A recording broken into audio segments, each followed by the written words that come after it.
പ്രിയപ്പെട്ട വിദ്യാർത്ഥികളെ, ടെക് PSCയുടെ പുതിയൊരു വീഡിയോയിലേക്ക് ഏവർക്കും സ്വാഗതം. ഇന്ന് നമ്മൾ ഈ വീഡിയോയിൽ ചർച്ച ചെയ്യാൻ പോകുന്നത് ഇനി വരാൻ പോകുന്ന അസിസ്റ്റന്റ് മോട്ടോർ വെഹിക്കിൾ ഇൻസ്പെക്ടർ അഥവാ AMVA അതിന്റെ ക്വാളിഫിക്കേഷനുമായും അതിന്റെ ഫിസിക്കൽ സ്റ്റാൻഡേർഡുമായും അതിന്റെ എക്സാം പാറ്റേണുമായും ബന്ധപ്പെട്ട നിങ്ങളുടെ സംശയങ്ങൾക്കുള്ള മറുപടിയാണ്. അപ്പൊ നമുക്ക് വീഡിയോയിലേക്ക് പോകാം. നമ്മുടെ പോസ്റ്റിന്റെ പേര് assistant motor vehicle inspector, motor vehicle ഡിപ്പാർട്ട്മെന്റിലേക്കാണ്. സ്കെയിൽ ഓഫ് പേ മനസ്സിലാക്കുക, 45,600 തൊട്ട് 95,600 വരെയാണ്. ഡയറക്റ്റ് റിക്രൂട്ട്മെന്റ് ആണ്. ഏജ് ലിമിറ്റ് നിങ്ങൾ നോക്കുക, 21 തൊട്ട് 36 വയസ്സ് വരെയാണ്.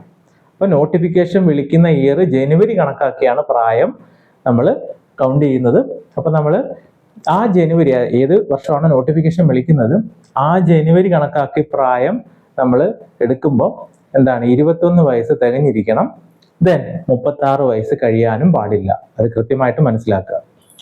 അപ്പോഴാ നിങ്ങൾ തയ്യാറെടുക്കുന്നവരായാലും ഏകദേശം ഇപ്പോൾ ഒരു ഡിപ്ലോമ ഒക്കെ കഴിഞ്ഞ് 10th പ്ലസ് 3 ഇയർ ഡിപ്ലോമ ഒക്കെ കഴിഞ്ഞ് ചിലർ 18 വയസ്സായിട്ട് ആയിട്ടുള്ള കുട്ടികളൊക്കെ കാണും. അപ്പൊ നിങ്ങൾ തയ്യാറെടുക്കുമ്പോൾ നിങ്ങൾ മനസ്സിലാക്കേണ്ട കാര്യം, 18 വയസ്സിൽ നമുക്ക് ഇത് എഴുതാൻ പറ്റത്തില്ല. സാധാരണയുള്ള PSCയുടെ നോട്ടിഫിക്കേഷനൊക്കെ വിളിക്കുമ്പോൾ 18 to 36 ആണ്. അത് നിങ്ങൾ കൃത്യമായിട്ട് മനസ്സിലാക്കുക.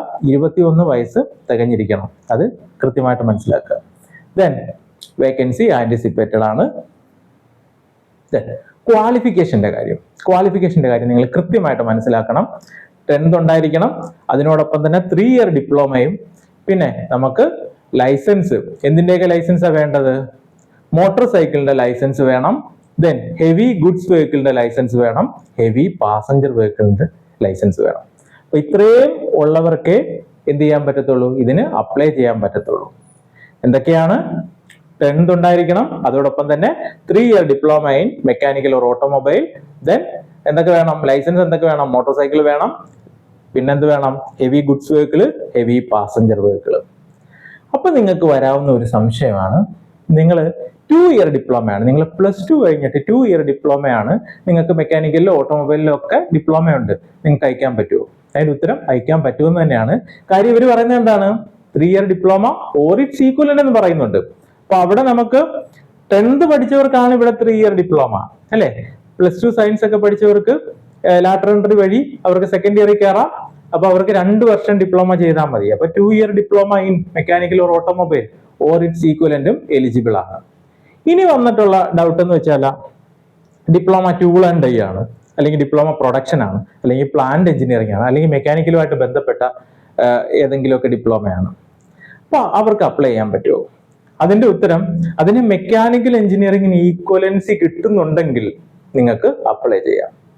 then അടുത്ത ഒരു ഡൗട്ടാണ്, ബിടെക്കുകാർക്ക് അപ്ലൈ ചെയ്യാൻ പറ്റുമോ? ബിടെക് മെക്കാനിക്കലോ അല്ലെങ്കിൽ ഓട്ടോമൊബൈലോ അല്ലെങ്കിൽ മെക്കാനിക്കലിന് ഈക്വലന്റ് ആയിട്ടുള്ള ഏതെങ്കിലും ക്വാളിഫിക്കേഷൻ ബിടെക് ഉണ്ടെങ്കിൽ അത് നിങ്ങൾക്ക് അപ്ലൈ ചെയ്യാം. ഇനി ബിടെക്കിന് മേലോട്ടുള്ള ക്വാളിഫിക്കേഷൻകാർക്കും അപ്ലൈ ചെയ്യാം. അപ്പോൾ ആ ഡൗട്ട് ക്ലിയർ ആയി എന്ന് വിചാരിക്കുന്നു. ദെൻ അടുത്തത് ഫിസിക്കൽ ക്വാളിഫിക്കേഷൻ ആണ്. അപ്പൊ ഈ ഫിസിക്കൽ ക്വാളിഫിക്കേഷനകത്ത് നിങ്ങൾ മനസ്സിലാക്കേണ്ട കാര്യം, must be physically fit and shall possess the following minimum physical qualification. Male കാൻഡിഡേറ്റിന് പറയുന്നത് എന്താണ്, അവർക്ക് ഹൈറ്റ് 165 സെന്റിമീറ്റർ ഉണ്ടായിരിക്കണം. ചെസ്റ്റ് എത്രയാണ്, 81 സെന്റിമീറ്റർ നോർമലി ഉണ്ടായിരിക്കണം. ദെൻ വിത്ത് എക്സ്പാൻഷനോ 5 സെന്റിമീറ്റർ. അപ്പോൾ മിനിമം ചെസ്റ്റ് 81 സെന്റിമീറ്റർ ഉണ്ടായിരിക്കണം, 5 സെന്റിമീറ്റർ എക്സ്പാൻഡ് ചെയ്യാൻ പറ്റിയിരിക്കണം മെയിൽ കാൻഡിഡേറ്റിന്. ഹൈറ്റ് എത്ര വേണം, 165 സെന്റിമീറ്റർ. ഇനി ഫീമെയിൽ കാൻഡിഡേറ്റിനെ നോക്കിയാലോ, അവർക്ക് ഹൈറ്റ് 152 സെന്റിമീറ്ററേ ഉള്ളൂ, അവർക്ക് ചെസ്റ്റ് സ്റ്റാൻഡേർഡ് ഇല്ല. അത് മനസ്സിലാക്കുക. ദെൻ അടുത്ത നോട്ടായിട്ട് പറയുന്നത്, ഷെഡ്യൂൾഡ് കാസ്റ്റ്, ഷെഡ്യൂൾഡ് ട്രൈബിലുള്ള ആൾക്കാർക്ക് ഹൈറ്റില് മെയിൽ കാൻഡിഡേറ്റ് ആണെങ്കിൽ 160 മതി, ഫീമെയിൽ കാൻഡിഡേറ്റ് ആണെങ്കിൽ 150 മതി. അപ്പൊ ഫിസിക്കൽ ക്വാളിഫിക്കേഷന്റെ കാര്യത്തിൽ, ഫിസിക്കൽ സ്റ്റാൻഡേർഡിന്റെ കാര്യത്തിൽ ഡൗട്ട് ഉണ്ടോ? ഡൗട്ട് ഉണ്ടെങ്കിൽ നിങ്ങൾ കമന്റ് ചെയ്യുക. ദെൻ ഇനി അതിനകത്ത് ഐ സ്റ്റാൻഡേർഡും കൂടെ പറയുന്നുണ്ട്, അത് നിങ്ങൾ കൃത്യമായിട്ട് മനസ്സിലാക്കുക. നിങ്ങൾക്ക് ഡിസ്റ്റൻസ് വിഷനും അതേപോലെ തന്നെ നിയർ വിഷനും പറയുന്നുണ്ട്, 2 കണ്ണുകൾക്കും. ഡിസ്റ്റൻസ് വിഷൻ എത്രയാണ്, 6/6 സ്നെല്ലൻ ആണ്. അത് റൈറ്റ് ഐക്കും ലെഫ്റ്റ് ഐക്കും 6/6 സ്നെല്ലൻ തന്നെ വേണം. ദെൻ നിയർ വിഷൻ 0.5 സ്നെല്ലൻ വേണം. അത് 2 കണ്ണുകൾക്കും, റൈറ്റ് ഐക്കും ലെഫ്റ്റ് ഐക്കും 0.5 സ്നെല്ലൻ തന്നെ വേണം. ദെൻ അവർ പറയുന്നത്, ഇത് കൃത്യമായിട്ട് മനസ്സിലാക്കണം ഈ note, each eye must have a full field of vision. കൃത്യമായ കാഴ്ച ഉണ്ടായിരിക്കണം. Then color blindness, squint or any morbid condition of the eye or lids of either eye shall be disqualification for appointment. അപ്പൊ കണ്ണിന് വ്യക്തമായ കാഴ്ച ഉണ്ടായിരിക്കണം, വർണ്ണാന്തത, അതേപോലെ തന്നെ കോങ്കണ്ണ്, പിന്നെ കണ്ണിനോ കൺപോളകൾക്കോ സംഭവിച്ചിട്ടുള്ള മറ്റ് അനാരോഗ്യങ്ങളെല്ലാം ഡിസ്ക്വാളിഫിക്കേഷൻ ആണ്. അത് നിങ്ങൾ കൃത്യമായിട്ട് മനസ്സിലാക്കുക. അപ്പൊ ഇത്രയും ക്വാളിഫിക്കേഷൻ ഉള്ളവർക്ക് ഈ പോസ്റ്റിന് അപ്ലൈ ചെയ്യാൻ പറ്റത്തുള്ളൂ. അത് നിങ്ങൾ കൃത്യമായിട്ട് മനസ്സിലാക്കുക.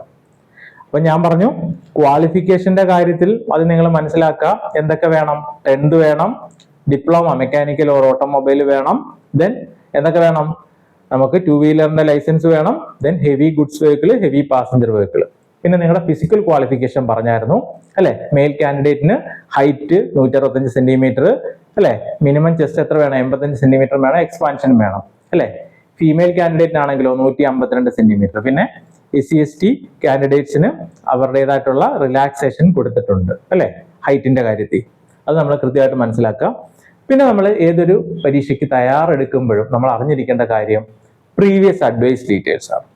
അപ്പൊ ഈ പ്രീവിയസ് അഡ്വൈസ് ഡീറ്റെയിൽസിനകത്ത് കഴിഞ്ഞ പ്രാവശ്യത്തെ കാറ്റഗറി നമ്പർ നിങ്ങൾ ശ്രദ്ധിക്കുക, 517/2022 ആയിരുന്നു. അന്ന് അപ്ലൈ ചെയ്തവരുടെ എണ്ണം 10,787 ആണ്. അപ്പൊ നിങ്ങൾ ഈ അപ്ലൈ ചെയ്തവരുടെ എണ്ണം തന്നെ നോക്കുമ്പോൾ നമുക്ക് മനസ്സിലാവും കുറച്ച് ആൾക്കാരെ അപ്ലൈ ചെയ്തിട്ടുള്ളൂ അല്ലെ? കാര്യം എന്താ? ഈ പറയുന്ന എല്ലാ കണ്ടീഷനും വേണം അല്ലെ? കണ്ണിന് നന്നായിട്ടുള്ള കാഴ്ച ഉണ്ടായിരിക്കണം, കളർ ബ്ലൈൻഡ്നെസ് ഒന്നും പാടില്ല, അങ്ങനെയുള്ള പല ക്രൈറ്റീരിയ പറയുന്നതുകൊണ്ട് ആപ്ലിക്കൻസിന്റെ എണ്ണം കുറവാണ്. ദെൻ അന്ന് റാങ്ക് ലിസ്റ്റ് നിലവിൽ വന്നത് 2/9/2024 അപ്പോൾ ഏകദേശം 1 വർഷം ആകാറായി. നമുക്കറിയാം എന്തുകൊണ്ട് ഇപ്പോൾ പഠിച്ചു തുടങ്ങണം. അതിന്റെ ഉത്തരവാണിത്. നമ്മുടെ ലിസ്റ്റ് ഏകദേശം 1 കൊല്ലം ആകാറായി. ഇപ്പോഴത്തെ PSCയുടെ ഒരു രീതി എന്ന് പറഞ്ഞാൽ എന്താണ്? ഒരു ലിസ്റ്റ് തീരുന്നതിന് മുമ്പേ പുതിയ നോട്ടിഫിക്കേഷൻ വരും. പുതിയ നോട്ടിഫിക്കേഷൻ വന്ന് പരീക്ഷ നടത്തി ഈ റാങ്ക് ലിസ്റ്റ് തീരുന്ന തൊട്ടടുത്ത ദിവസം തന്നെ പുതിയ റാങ്ക് ലിസ്റ്റ് വരണം അല്ലെ? അപ്പൊ എന്തായാലും ഒരു 6-7 മാസത്തിനുള്ളിൽ നമുക്ക് നോട്ടിഫിക്കേഷൻ പ്രതീക്ഷിക്കാം. ദെൻ അന്നത്തെ കട്ട് ഓഫ് മാർക്ക് നോക്കി 59.67 ആയിരുന്നു. അന്ന് മാക്സിമം ലഭിച്ച മാർക്ക് 83.33 ആയിരുന്നു. ഇന്റർവ്യൂവിന് ലഭിച്ച മാക്സിമം മാർക്ക് 13 ആണ്. ദെൻ ലാസ്റ്റ് അഡ്വൈസ് നടന്ന 29/7/2025 ഇതുവരെ 104 അഡ്വൈസ് നടന്നിട്ടുണ്ട്.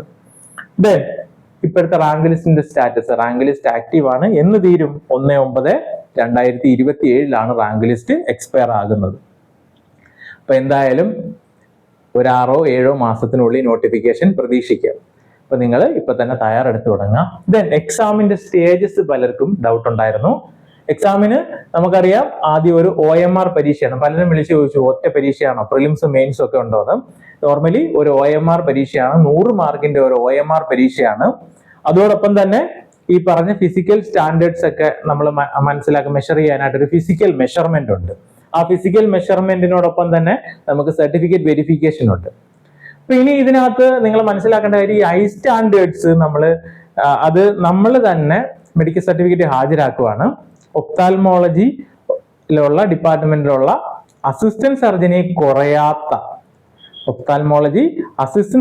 കുറയാത്ത ഒരു ഗവൺമെന്റ് ഡോക്ടറിന്റെ സർട്ടിഫിക്കറ്റ് വേണം. PSC സർട്ടിഫിക്കറ്റിന്റെ ഫോർമാറ്റ് ഒക്കെ നോട്ടിഫിക്കേഷനോടൊപ്പം തന്നെ തരും. അപ്പൊ അതിൽ തന്നെ ഉള്ള എന്ത് വേണം? നമുക്ക് മെഡിക്കൽ സർട്ടിഫിക്കറ്റ് വേണം ഡോക്ടറിന്റെ. അത് നിങ്ങൾ കൃത്യമായിട്ട് മനസ്സിലാക്കുക. അതെല്ലാം ഈ സർട്ടിഫിക്കറ്റ് വെരിഫിക്കേഷൻ സമയത്ത് നമുക്ക് വേണം. അതോടൊപ്പം തന്നെ നമ്മുടെ ലൈസൻസിന്റെ ഡീറ്റെയിൽസും അതെല്ലാം വേണം. ഓക്കെ. അപ്പോൾ നമ്മുടെ OMR പരീക്ഷയിൽ നമ്മൾ പഠിച്ച കാര്യങ്ങൾ ടെസ്റ്റ് ചെയ്യുക. അത് 100 മാർക്കിനാണ്. ദെൻ അടുത്ത സ്റ്റേജ് എന്താണ്? നമ്മുടെ ഫിസിക്കൽ മെഷർമെന്റും സർട്ടിഫിക്കറ്റ് വെരിഫിക്കേഷനും ആണ്. സർട്ടിഫിക്കറ്റ് വെരിഫിക്കേഷനിൽ നമ്മുടെ ക്വാളിഫിക്കേഷൻ അവർ വെരിഫൈ ചെയ്യും. അതോടൊപ്പം തന്നെ നമ്മുടെ മെഡിക്കൽ സ്റ്റാൻഡേർഡ്സ്, അതായത് മെഡിക്കൽ സർട്ടിഫിക്കറ്റ് ഒക്കെ നമ്മൾ ഹാജരാക്കേണ്ടി വരും. അതെല്ലാം അവർ വെരിഫൈ ചെയ്യും. ദെൻ അതോടൊപ്പം തന്നെ ഫിസിക്കൽ മെഷർമെന്റ് ഉണ്ടാവും. അവിടെ നമ്മുടെ ചെസ്റ്റ് അതേപോലെ തന്നെ ഹൈറ്റ് എല്ലാം മെഷർ ചെയ്യും. ഓക്കെ. ദെൻ അതിനുശേഷം ഒരു ഇന്റർവ്യൂ ഉണ്ടായിരിക്കും. ഇന്റർവ്യൂവിന് 20 മാർക്കാണ്. നമുക്കറിയാം PSCയുടെ ഇന്റർവ്യൂ അത്ര ടഫായിട്ടുള്ള ഒരു ഇന്റർവ്യൂ അല്ല. ഇന്റർവ്യൂ അറ്റൻഡ് ചെയ്ത ഒരു മിനിമം മാർക്ക് കിട്ടും. മാക്സിമം മാർക്ക് 20 കിട്ടത്തില്ല. നമ്മൾ നോക്കിയാൽ മതി, ഈ ലിസ്റ്റൊക്കെ ഓരോന്നും എടുത്ത് നോക്കിയാൽ മതി. അപ്പോൾ കഴിഞ്ഞ പ്രാവശ്യത്തെ മാർക്ക് തന്നെ നോക്കിയാൽ മതി. ഇന്റർവ്യൂവിന് ലഭിച്ച മാക്സിമം മാർക്ക് 13 ആണ്. അപ്പൊ നമുക്ക് ഇന്റർവ്യൂവിന് മാക്സിമം പ്രതീക്ഷിക്കാവുന്ന മാർക്ക് ഒന്നെങ്കിൽ 13 അല്ലെ 14, അത്രേ ഉള്ളൂ. മിനിമം ഒരു 9. ഓക്കെ. അപ്പൊ നമ്മൾ ഇവിടെ മനസ്സിലാക്കേണ്ട കാര്യം റിട്ടൺ ടെസ്റ്റിന് നന്നായിട്ട് പ്രിപ്പയർ ചെയ്ത് റിട്ടൺ ടെസ്റ്റിന് നല്ല മാർക്ക് സ്കോർ ചെയ്യുകയാണെങ്കിൽ നമുക്ക് നല്ല റാങ്കിൽ എത്താം. അത് കൃത്യമായിട്ട് മനസ്സിലാക്കുക. പിന്നെ പലരും ചോദിച്ചതാണ്, നമ്മൾ കഴിഞ്ഞ പ്രാവശ്യം കോച്ചിങ് നടത്തിയാണെന്ന് എല്ലാവർക്കും അറിയാം. ഇപ്പോൾ ആരൊക്കെയാണ് ക്ലാസ്സുകൾ കൈകാര്യം ചെയ്യുന്നത്, അങ്ങനെയുള്ള കാര്യങ്ങൾ പലരും ചോദിച്ചിരുന്നു. അപ്പോഴാ കോഴ്സ് മെന്റർ ചെയ്യുന്നതും മേജർ ആയിട്ടുള്ള ക്ലാസ്സുകൾ ഹാൻഡിൽ ചെയ്യുന്നതും ഒക്കെ ഞാനാണ്. അപ്പോൾ ഞാൻ കഴിഞ്ഞ പ്രാവശ്യം ഇതിന്റെ കോഴ്സ് മെന്റർ ആയിരുന്നു, ചീഫ് മെന്റർ തന്നെ ആയിരുന്നു. എൻ്റെ പേര് സജീവ് എന്നാണ്. ഞാൻ 30ഓളം ടെക്നിക്കൽ പരീക്ഷകൾ, കോമ്പറ്റേറ്റീവ് എക്സാംസുകൾ ക്ലിയർ ചെയ്തതാണ്. അത് സ്റ്റേറ്റ് ഗവൺമെന്റ് ലെവലിലും സെൻട്രൽ ഗവൺമെന്റ് ലെവലിലും എല്ലാം എക്സാംസുകൾ ക്ലിയർ ചെയ്തതാണ്. കുറേ ജോലികൾ കിട്ടിയതാണ്. അപ്പം നമ്മളിപ്പോൾ കോഴ്സ് മെന്ററായിട്ട് വർക്ക് ചെയ്യുകയാണ്. ഗവൺമെന്റ് സർവീസിൽ ഇപ്പോൾ ഇല്ല. നമ്മൾ കഴിഞ്ഞ വർഷത്തെ, അതായത് AME 2022 കോഴ്സ് മെന്റർ ആയിരുന്നു. അന്ന് 200ഓളം കുട്ടികൾ മെയിൻ ലിസ്റ്റിൽ വന്നു. അപ്പോൾ അത്രയും പേര് മെന്റർ ഞാനായിരുന്നു. പിന്നെ നമുക്ക് അല്ലാതെ, അതായത് ഈ പറയുന്ന ടെക്നിക്കൽ നോൺ ടെക്നിക്കൽ പരീക്ഷകളിലായിട്ട് ഞാൻ 10,000-ലധികം ആൾക്കാരെ, കുട്ടികളെ മെന്റർ ചെയ്തിട്ടുണ്ട്. ഓക്കെ, ഞാൻ കൈകാര്യം ചെയ്യുന്നത് മെക്കാനിക്കലിലെ ഓട്ടോമൊബൈലിലെയും കുറച്ച് സബ്ജക്ട്സുകൾ ഞാൻ കൈകാര്യം ചെയ്യുന്നുണ്ടാവും. മെക്കാനിക്കലിലെ അടുത്ത സബ്ജക്ട് എടുക്കുന്ന അരവിന്ദ് സാറാണ്. അപ്പോൾ അരവിന്ദ് സാറ് നമ്മുടെ കഴിഞ്ഞ തവണത്തെ AME 2022 ബാച്ചിലെ കുട്ടികളുടെ ക്ലാസ്സുകൾ കൈകാര്യം ചെയ്തിരുന്നതാണ്. അപ്പോൾ സാറ് മെക്കാനിക്കൽ എഞ്ചിനീയറിംഗിൽ എക്സ്പേർട്ടാണ്. സാറിന് ഏകദേശം ഒരു 10 വർഷത്തോളം എക്സ്പീരിയൻസ് ഉണ്ട് കോമ്പറ്റേറ്റീവ് എക്സാം ഫീൽഡിൽ. പിന്നെ രാകേഷ് സാറാണ്. രാകേഷ് സാറ് കഴിഞ്ഞ പ്രാവശ്യത്തെ AME റാങ്ക് ഹോൾഡറും കൂടെയാണ്.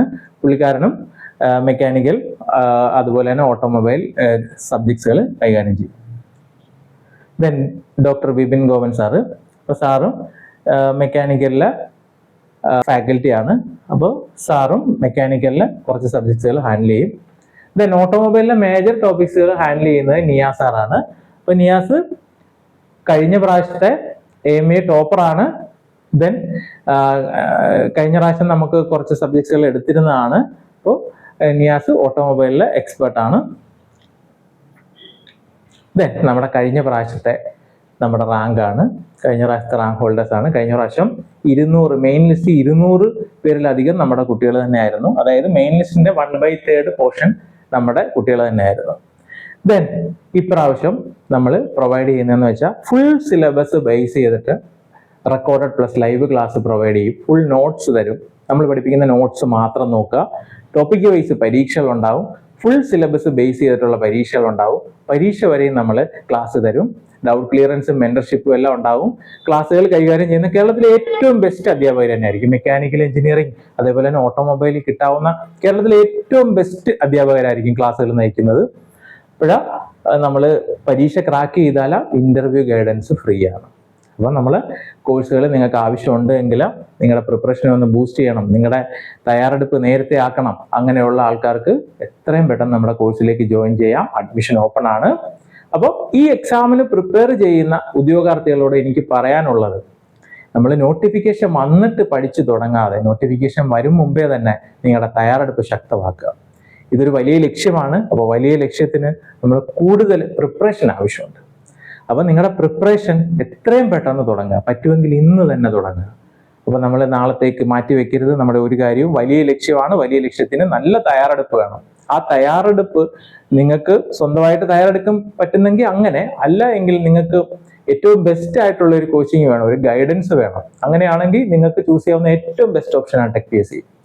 അപ്പോൾ നിങ്ങൾക്ക് അങ്ങനെയുള്ളവർക്ക് വേണമെങ്കിൽ നിങ്ങൾക്ക് കോഴ്സിലേക്ക് ജോയിൻ ചെയ്യാം. നിങ്ങൾക്കൊരു ഹെൽപ്പിംഗ് ഹാൻഡ് ആവശ്യമുണ്ടെങ്കിൽ, നിങ്ങൾക്കൊരു സപ്പോർട്ട് ആവശ്യമുണ്ടെങ്കിൽ നിങ്ങൾക്ക് ഉറപ്പായിട്ടും TechPSC ജോയിൻ ചെയ്യാം. അപ്പോൾ ഈ എക്സാമിന് പ്രിപ്പയർ ചെയ്യുന്ന എല്ലാവർക്കും TechPSCയുടെ വിജയാശംസകൾ. Thank you.